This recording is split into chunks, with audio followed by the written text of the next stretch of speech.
Okay, just a discussion of going over the summary of finance, in preparation for me to teach a couple of people about the summary of finance and kind of how it works. A few things that I wanted to go over and make sure that I understood for my, again, own kind of expertise and being able to pass that information along.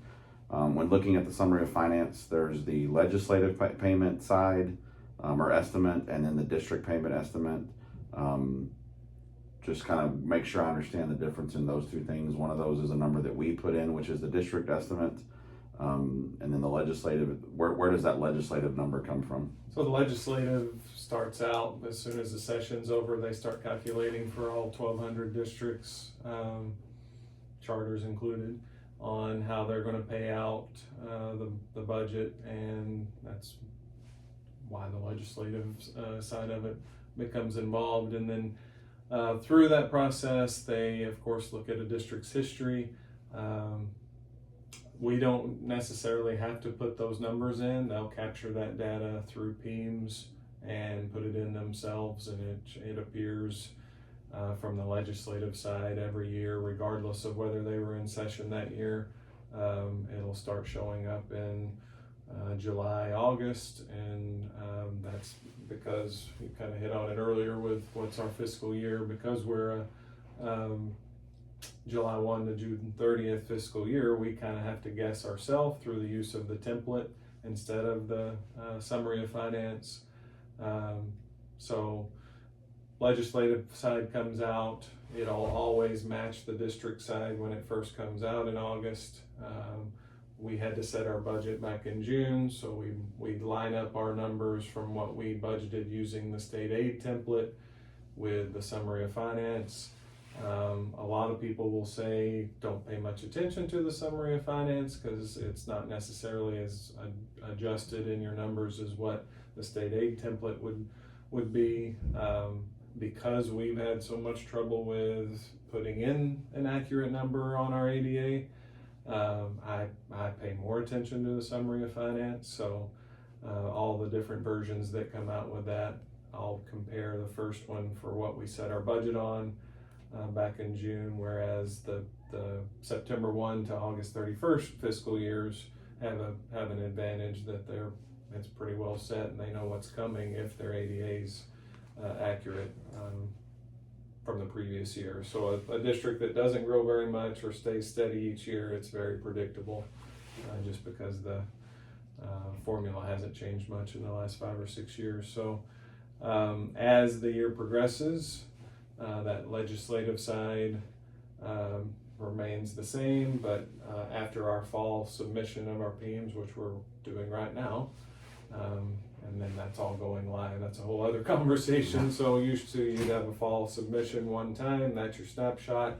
They take that data and then adjust it on the district side.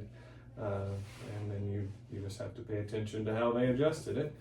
And long story short, that's all now going to be live. I'm not sure how that's going to tie into state aid and all the different payment versions that we're going to get, but the just one-time snapshot will now be available to anybody in TEA all the time. That's just part of the change in our PEMS submissions. So how often it updates, you'll see.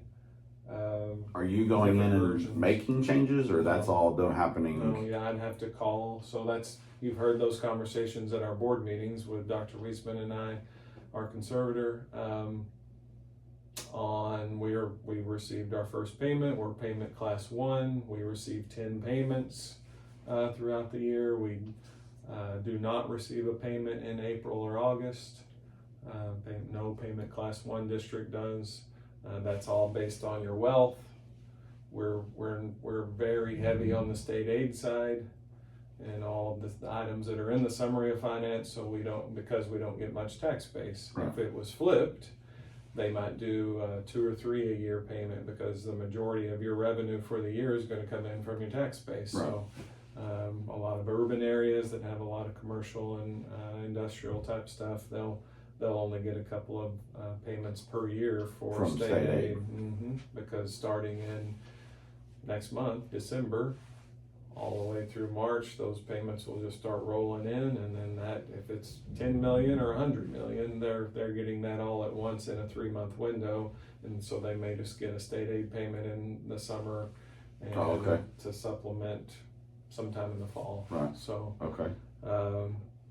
and that you can look up anything you want on payment class. We've always been one, just because we're not very valuable and rely so much on state aid. So even through all of our trouble, that's remained the same. Right. So,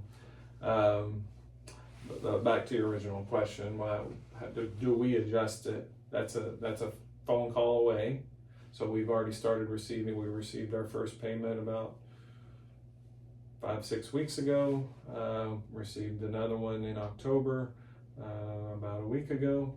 So, long story short, we're being overpaid right now because our numbers that we put in, you've seen this document a bunch. We're sitting at 665. That top number one line is the most important line on our ADA right now. We're really at about 630, 635. So they trigger what they've set up in our ledger is triggered off of what's already in this. So they're paying us on 665. Right. So we have to know that we're being overpaid. Whereas the 4 or 5 years that we were massively overpaid, millions of dollars, we just spent it. Right. We didn't keep it back. It's fine that you're being overpaid as long as you know you're being overpaid. Right. And prepared don't to spend it because they're going to take it back. Is that, I feel like there was a discussion, or I don't know if discussion is the right word, but maybe a comment about ADA being a little bit under what we were anticipating. This would be, I guess, from last year, under what we were anticipating, but it was made up.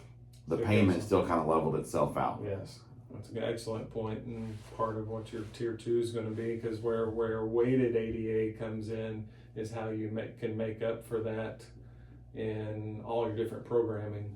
So you get a per, like I've talked about before, you get a per WADA amount that's given to you, primarily in tier 2, that can make up for that refined ADA in tier 1. So we didn't end up owing for the first time in several years. Even with an overpayment.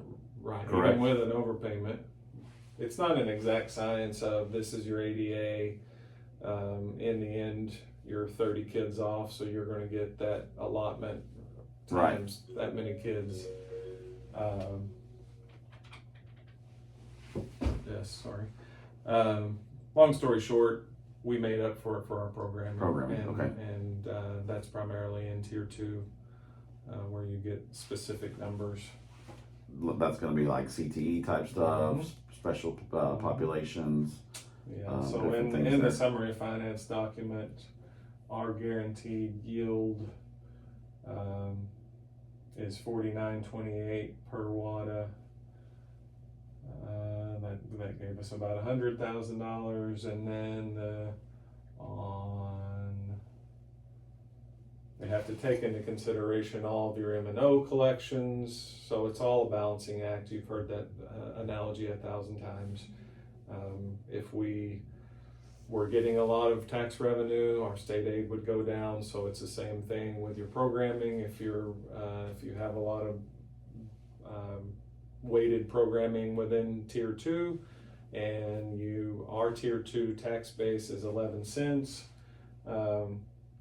That's the difference between the compressed and our 11 pennies that we can charge in M&O in tier 2. They adjust those numbers accordingly. So on our guaranteed yield amount, it's 129.52 on WADA for level 1, and then level 2 is where the additional comes in and gives us a little over $1 million. So in tier 2. So the rest of that would be in tier 1. With an overpayment, anticipating making that up again this year? No. In some of those? Or are we going to be, is there a number that we... Last year we were only off 7 or 8 kids this year. Being Because we're off a already little off bit more. 30, we're going to need to make that phone call to the state and say, you can adjust your payment. That's what we never did for the 5 years Right. prior. We've already been overpaid this amount. Take it out in the next payment and adjust accordingly, and then they'll go in and adjust And the adjust summer finance then. Yes. Okay. Yeah. Big question I had was kind of when I was going through some of the stuff on summary finance, I kept seeing foundation school program. How do those two things kind of relate?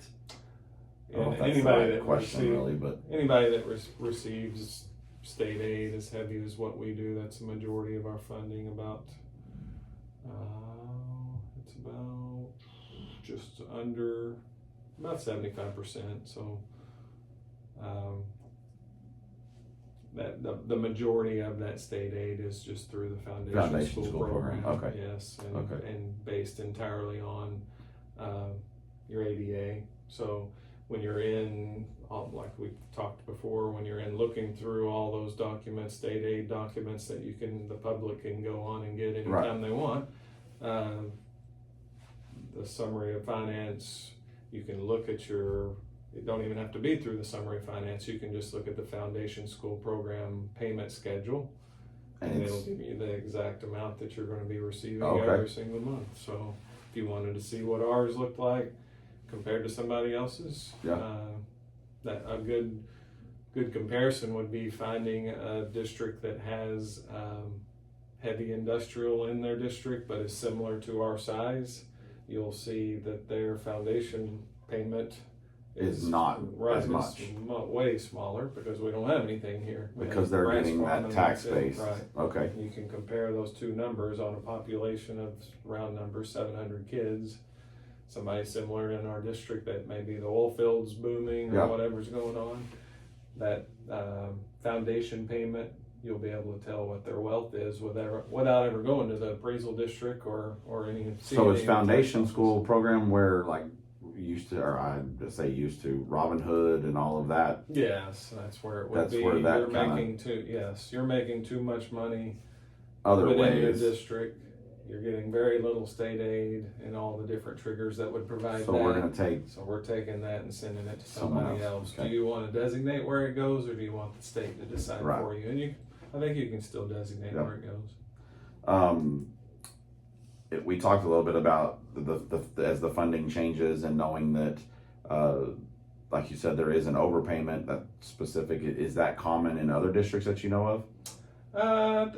Most really heavy finance guys in districts, CFOs, all the people that are watching this constantly, like I've already mentioned, don't pay much attention to summary of finance documents. They have their own. You've heard of Omar's template. Omar's template. They run that weekly, and they know constantly. That's part of the reason why our PEMS is going to go live, is because before, even the finance people, they would only have 2 or 3 snapshots throughout the year. And it's not always fully business. It's a lot of the times they're majority student.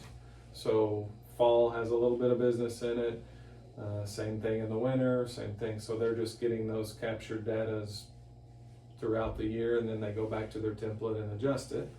Whereas every district in Texas going live with their PEMS, that's what it is. That's where you're going to see it all the time. They can make those whenever they want. So as budgets constrain and get tighter, then it becomes more important to know that, okay, even in a 6A high school, you didn't tell me that you cut that culinary arts program, and I'd already had that figured in. That's $200,000 off in a budget, now. So I got to adjust that now. Yeah.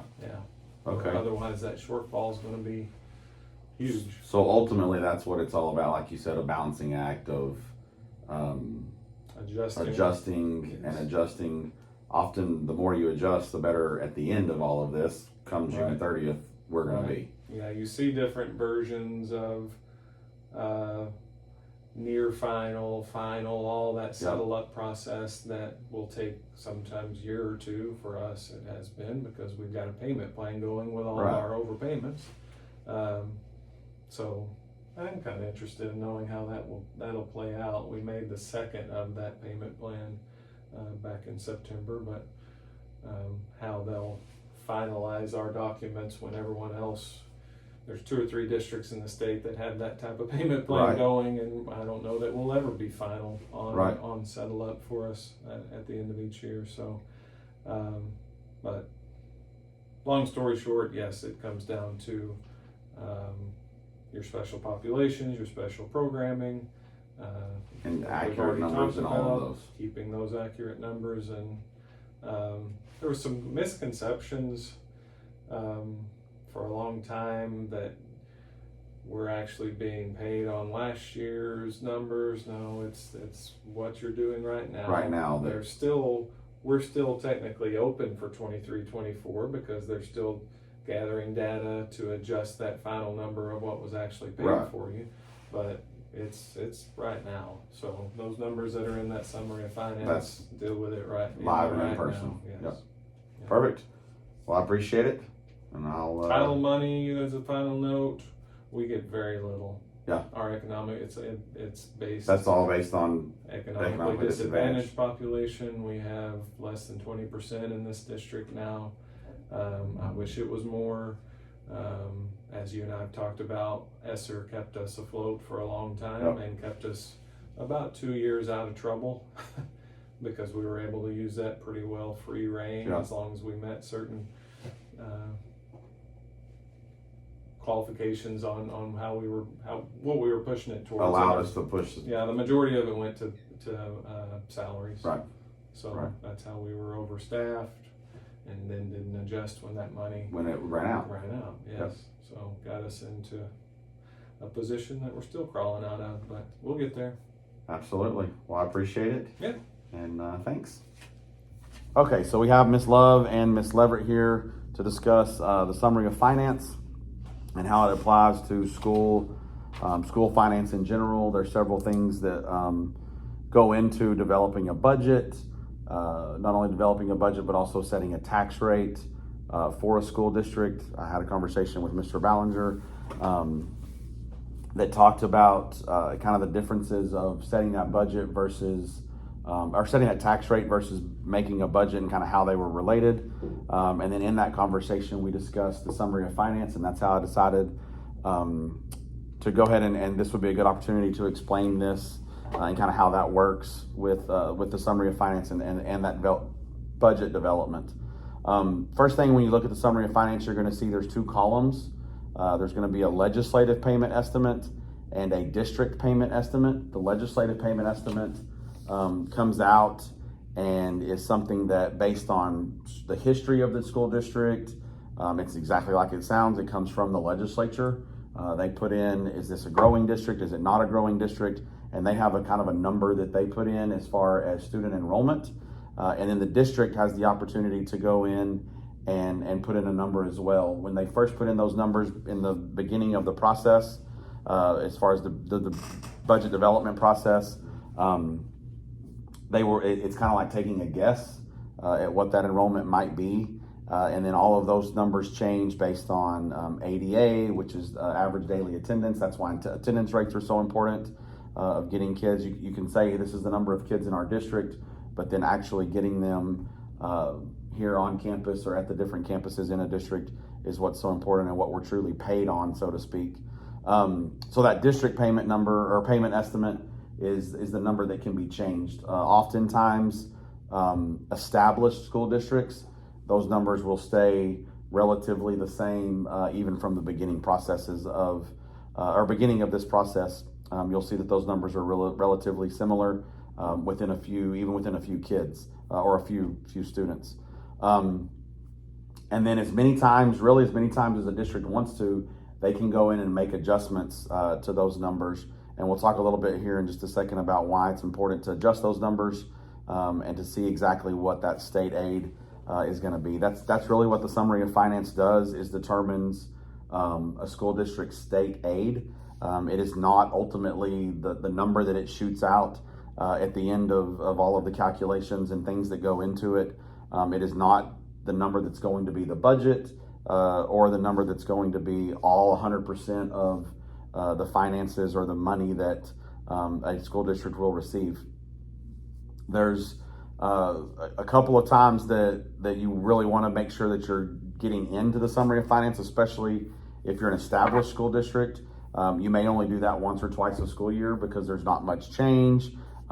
Typically, districts out in West Texas where there's not a whole lot of growth happening each year or from year to year, or even within a single year, you won't see a whole lot of change. You'll see school districts that'll go in and that legislative predictor as well as the district estimate will be pretty much the same throughout the year. A district like ours that's changing, ironically, I enrolled a new student today. Ours that changes quite often, you'll see that maybe that guess or that estimation that a district puts in, they may guess a little bit high.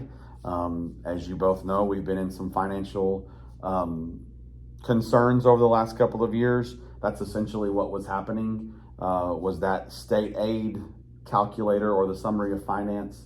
We were going in there and estimating relatively high and then not getting to that number, especially post-COVID. With being such a high transfer district, getting those numbers in, you guys were both here, but at times when there was a big push for, hey, we really do need to go out and almost attract some transfer students, right? It was for getting those numbers where they needed to be. That was a big push behind the starting of the early college program, was again to get those numbers up where they could sustain adding the high school. Obviously, some of the things that led to those concerns is the way that this building was financed as far as the high school building goes. That a lot of things, and again, we'll talk about bond elections and all of those things a little bit more here in just a second. But as far as the initial development of the summary of finance, you're going to look at things big picture. It takes into account the enrollment. That's the big thing that goes in, is getting that enrollment somewhat right. So if you guess a little high or guess a little low, you can make adjustments periodically. There's no limit to how many times you can make adjustments. The more often you make those from month to month, it can adjust the payments that you get from TEA as far as that state aid goes. It can go in and, for example, Mr. Ballinger and I were in it the other day at the end of October, and we adjusted a little bit because we know that our enrollment wasn't quite where it ended the school year last year, and then our attendance rate has stayed about the same. So we were making he was making some adjustments to do that, and it may affect the payment that we get in at the end of November when we get that state money. So both of those are both numbers should be relatively similar. In a growing district, you may see that, hey, the legislature or this legislative number is a little low, maybe even lower than what it would be, and then both of those columns throughout, and we'll talk about what else is factored in. Both of those columns at the end of when everything's calculated and finished, spit out a number of what approximately that state aid's going to be. We are a tier 1 district, so we receive weighted ADA, and that's what we're looking at. We receive also about 75% of our funds come from state aid. We're not a property wealthy district. You may have heard the term Robin Hood.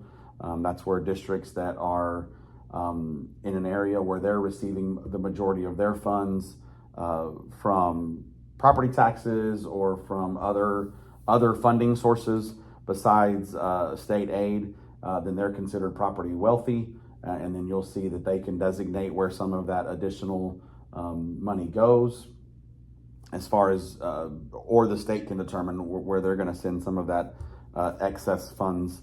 That was something that was really controversial several years ago, as far as why districts had to send money to the state when they didn't change anything that they were doing. They just happened to have out in West Texas low enrollment numbers, but super high income coming from or money coming from funds coming from oil field, a big strong tax base. That's what I'm looking for. We certainly do not have that in Tioga. We do not have a strong tax base, mostly because we don't have the commercial development that we would need in order to see that grow. You talk about a district like a Prosper, several years ago, a Louisville ISD, Frisco ISD comes to mind. Those are all districts that as they've grown, Prosper and Frisco is a pretty good example. Frisco grew in a way such that they grew commercially first, enough to kind of support that heavy growth of houses coming in and students coming in. Prosper did not grow commercially enough. They grew very rapidly in terms of rooftops and houses coming in and number of students, and that was always the argument, was we have to get a stronger or a bigger tax base. Voters often approved bonds, but then didn't have the bonding capacity, so they couldn't go through and start building some of that stuff until they got that influx of the Walmart that came in, the Kroger, all of those things commercially that growth and has exploded and prosper. I think if Mr. Ballinger had his way and could wave a magic wand, he would try to follow more the Frisco model of let's get some commercial growth in here. Obviously, the city has things to do with that as far as planning and zoning and what is allowed to come into the city. I remember when I was at Prosper, that was always a big controversial topic. Was the school was accused of trying to get businesses in, and we'll accept any business at all costs, doesn't matter what it is. And the city would fight them on some things, and there wasn't a great relationship there. But so I think if we could get that commercial growth before we start to see some of the development that's coming, that would certainly affect state aid and as well as number of enrollments. But for the foreseeable future, in my discussion with Mr. Ballinger, we're definitely looking at remaining that tier 1, and then also receiving the majority of our funds from state aid. So back to kind of the summary of finance and what it does. So basically, once you put that information in there, it also takes into account, you have an opportunity to put the number of students that you have receiving special education services. You have the opportunity to put in the number of students that you have enrolled in CTE courses. Those are all things that are tied to funding, right, from the state. So once you do that, you may have heard Mr. Ballinger talk a little bit at the end of last school year, which the fiscal year for last year just ended on June 30th. So kind of about a month after our school year ended. Our summary of finance, our weighted ADA was not where we were anticipated it being. It was about 10 kids, 8 to 10 kids shy of that, or students shy of that, but we ended up not truly receiving an overpayment because some of those other areas were higher than we were anticipating. We had more students complete CTE courses. We had more students enrolled maybe in special education than we were anticipating that received some weighted funding. So therefore, we actually ended last year for the first time in several years not truly receiving a overpayment. That was also based on some adjusting to the summary of finance. He said he did not go in and adjust it too much because we were pretty much staying on track as far as where we were at numbers wise. A few dips in our attendance percentage hurt us a little bit last year. And like I said, at the end of it, it was basically, okay, here's the state aid of what we thought. We did essentially get overpaid, but it was made up in that funding, some different funding sources, like I said, through some special programs. So that's why a lot of districts you'll see increase or offer, so to speak, some different classes, some different things. Us, Collinsville, and who was the other one? Us, Collinsville, and I don't remember who the other one was. Gunner, maybe? Yeah, that are all in the special education co-op. We've started discussions of kind of doing a similar type thing on the CTE side of things, where maybe Collinsville can offer, hey, we have the ability to offer a auto tech class but we'll make it a cooperative where schools from these surrounding districts that agree to be, Whitesboro was also in it, not Gunner, it was Whitesboro. Those three districts where, hey, we can all kind of benefit from that, where maybe Tioga says, hey, we'll offer, we'll upgrade and offer this great culinary arts department, where we might get for a section of the day some students from those other school districts, but you can kind of operate the same way we do like our special education. Everything's housed there in Gunner ISD, and we do all of that, but that's all. One thing they're looking at, the reason for saying that is one thing that those superintendents are looking at and discussing is how that does affect attendance rates and things, because now we're pulling kids that for the program we would need funding for, that other districts students. So it's a matter of, do the other districts pay us? Do we then turn around and pay if we have kids over here and fill in the blank CTE and kind of program and see what might work there? So that's kind of a game within a game within the summary of finance of, hey, how can we figure this out to where everybody's getting what they need in terms of some help and some funding. Obviously, legislature and some changes in school funding in general obviously can affect that. There has not been a whole lot of changes in school funding over the last several years when they've been in legislative sessions. You will hear people talk about what's called Omar's template, and that's a template that Sandra's in all the time. She's jumping in, seeing it's again very similar. It takes enrollment, state aid, property values, all of the things, kind of puts them all together, and that's what really helps you drive the budget completion, or the budget building of the budget process there. So there is some things that can change again that funding. You've probably heard people talk about in our district that's so high in transfer rates. Hey, why don't we charge a transfer student to come here? The simple answer is that the state,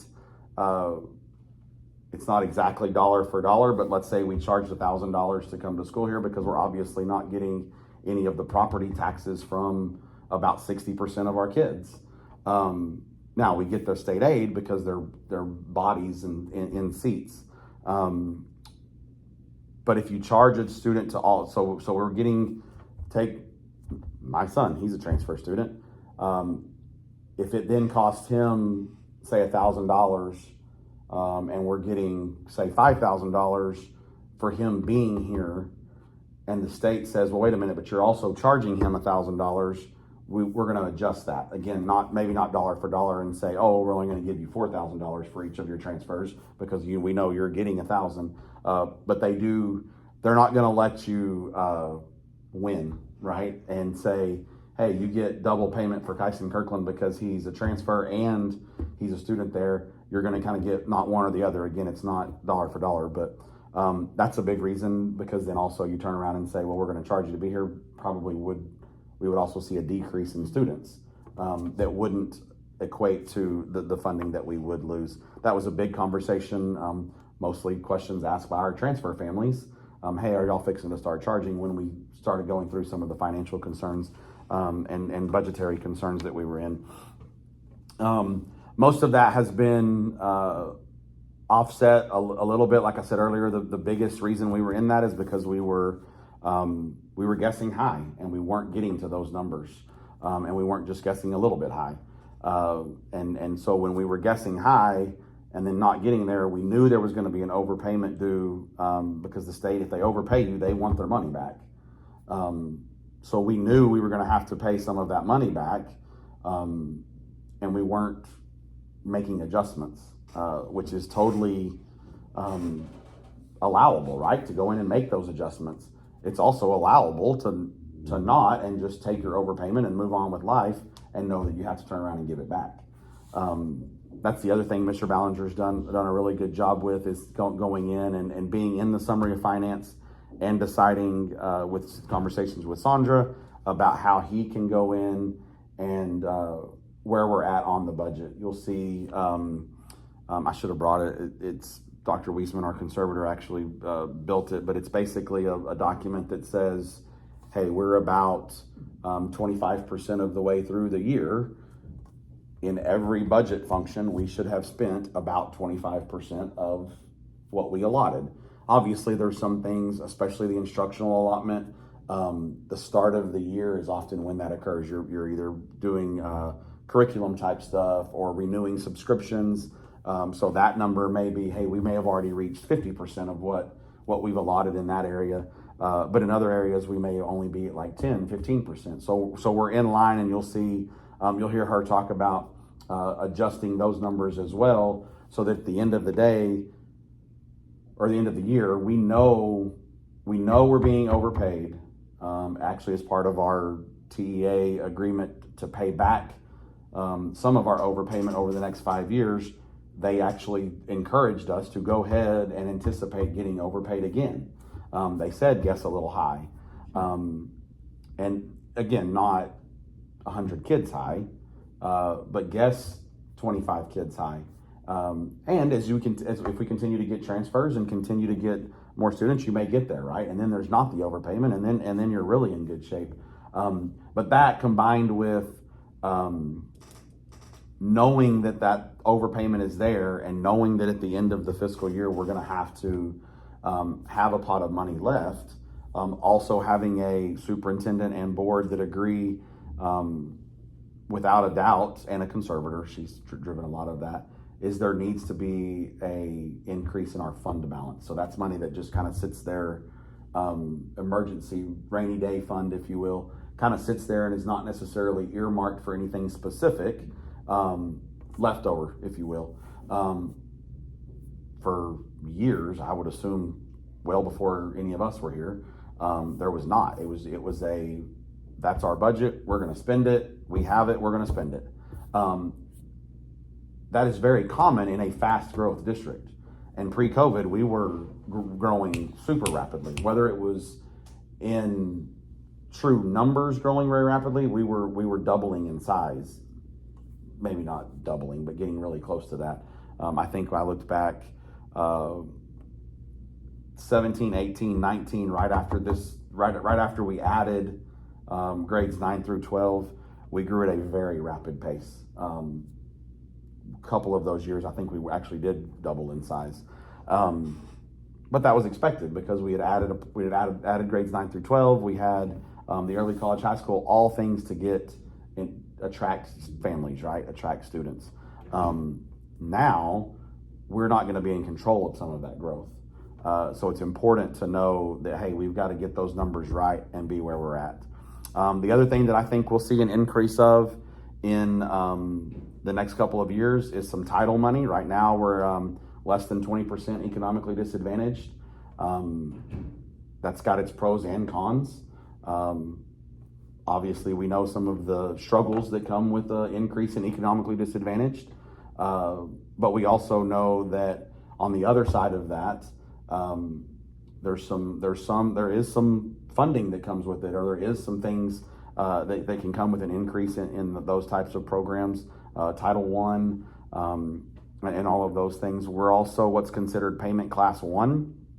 That means that we receive payments. We do not receive a payment in August, and then we do not receive a payment in April. So those 2 months we don't get any state money from. And when you're relying on 75% of your budget of your funding is from the state, not having those 2 payments does impact us. But again, the way we not get around it, the way we plan for that is to do just that. We have a plan in place to make sure that we don't run out of money at the end of the day.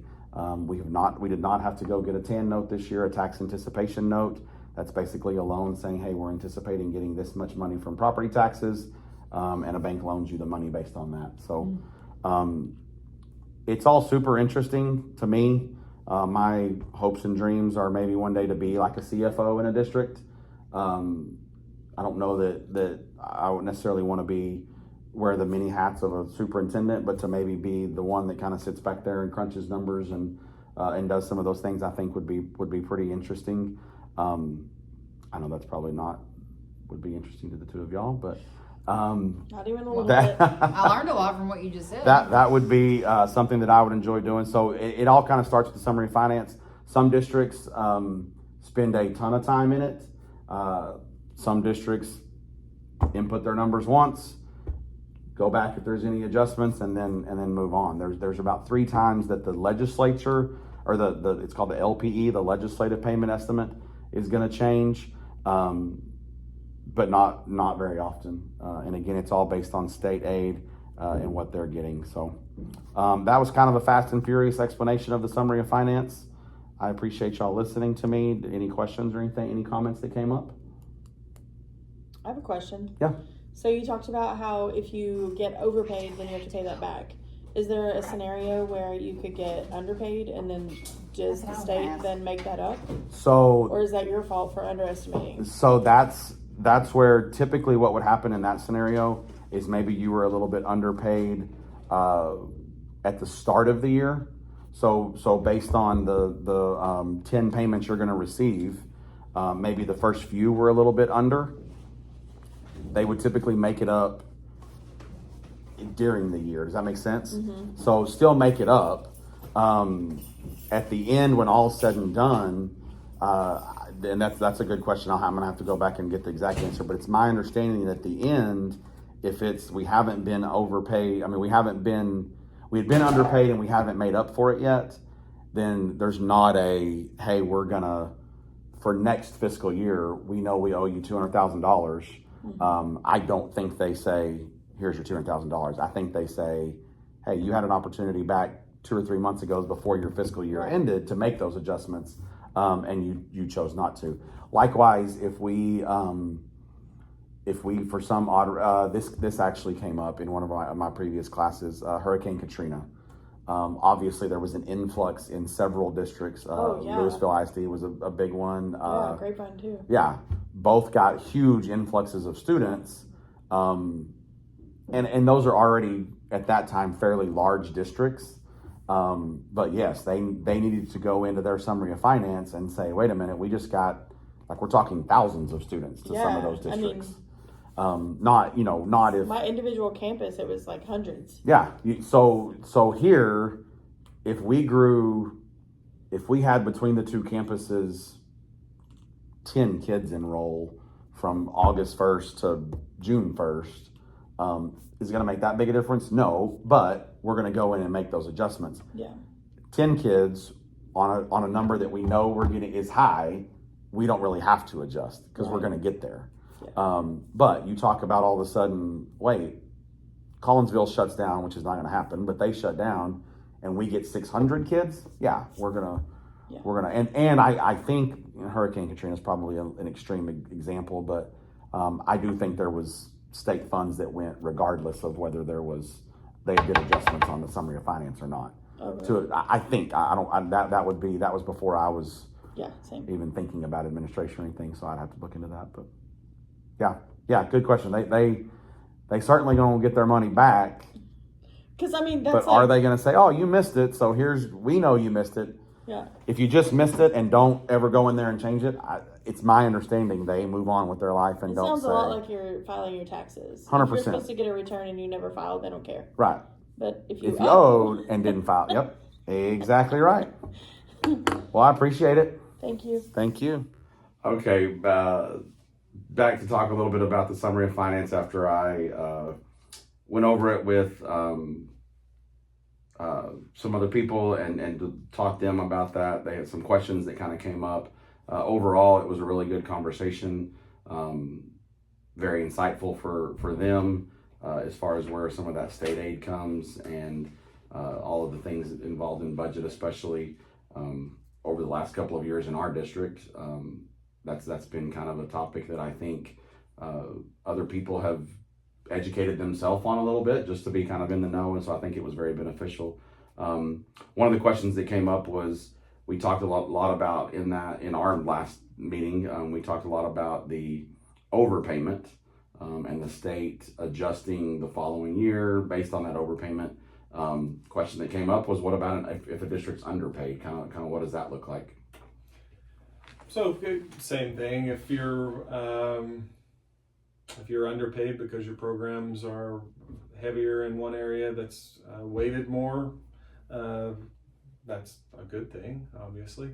And that dollar amount that's set in September with your payment schedule, you'll receive that unless you call TEA and tell them, hey, I need these numbers adjusted.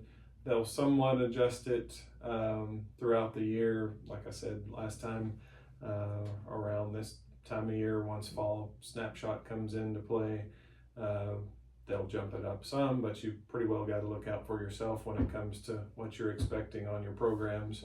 But as far as underfunded, essentially she was asking, we have, say for example, we have 800 kids here instead of the 700 that they anticipated. Yeah, that's all part of the final settle up the following year. So keep in mind, there's a lot of misconceptions about we're being paid on last year. We're actually being paid on what's happening this year.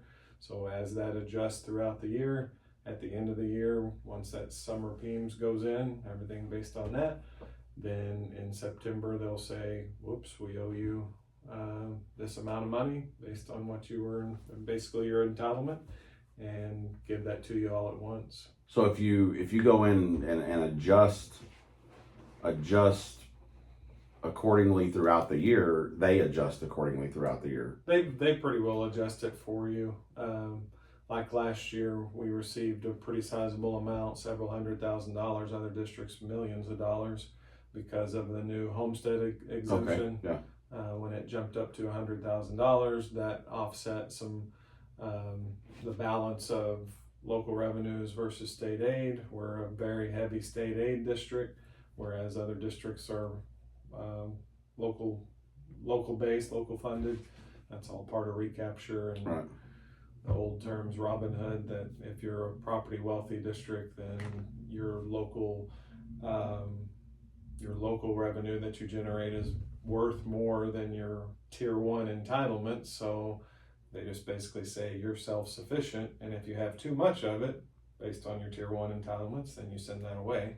So when all that got readjusted, some districts that lost a lot of that revenue because people were all of a sudden getting a $100,000 break, they had to jump in with state aid and balance that out. And so they would, for the first time, many of them got state aid money that right. they really had never received before. So same thing, that took several months to get straightened out. There's constant communication between TEA and state agencies and then TEA, our local agencies through our appraisal district, and for us, our tax office, with collecting that and then dispersing it to us. So they know what your values are, what you're supposed to get paid. They're not ever going to let it get too out of whack, because if you come in with all of a sudden all this new value, they're going to just adjust you in the fall and through the winter. But it's always best. There's not a technical go into the spreadsheet yourself and adjust right. it. That has to be communicated to TEA. The main thing is, like I mentioned, I think last time, know that you're being underpaid or that you're being overpaid. So when your fiscal year closes, you know, and you've made the right. Not necessarily Money's made there. the adjustments, but you've adjusted budgetary. Right. Similar type question, and that was brought up was something like a Hurricane Katrina came to mind, but something that leads to a pretty significant influx of students, whether it be something like a natural disaster or just a pretty huge, obviously an influx of 10, 15, 20 students is not a huge deal. Right. But an influx like some districts may have seen during that time was hundreds of students, maybe even thousands of students. All over the state. What does that look like? Or was there aid maybe provided? So there was triggers within the state aid formula that, Katrina's been a long time ago, but any kind of disaster, they're going to take into consideration, and there'll be some extra funds thrown that come, and I hate to say it, but PEMS comes into play again, and you code those kids a certain way, and they'll know that, just like you would SPED services or GT. So there was There should have been a trigger placed on them that they know they're okay. Are you essentially from some type of disaster. Right. Your family tells that when they come in, and then plan accordingly. Not to mention, if a student enrolls in your district, you're going to get the ADA out of it. Right. So if they're in programs or whatever, then yes. So Right. I think she was more or less asking if you end up with a bunch of kids, similar to the previous question, yes, you're going to be compensated for it. It's not a set number that never adjusts. That never adjusts. Right. There's near final settle up. That'll continue from just the 23-24 school year. The final settle up from that year will continue on, and they'll keep running numbers. Yes, because some of the capturing of data with our graduates and everything was not really done in the summer. It's more done in this fall. Right. And that would have been from the 24 graduates. So you've got to adjust accordingly. Right. So.